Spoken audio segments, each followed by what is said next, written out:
காலை 6 மணி. இருளை விலக்கி உலகை எழுப்பும் ஞாயிறு அங்கே குடியிருப்பான். அவன் ஆனை முகத்தனின் அடியவன். காலை 10 மணி.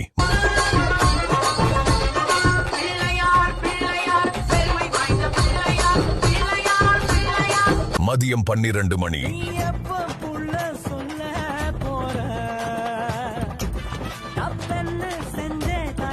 மாலை 4 மணி.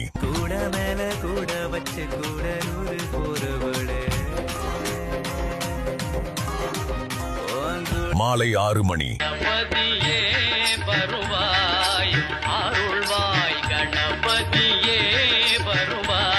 இரவு 8 மணி.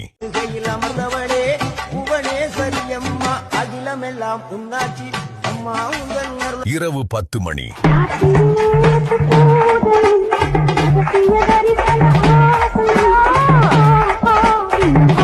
நள்ளிரவு 12 மணி.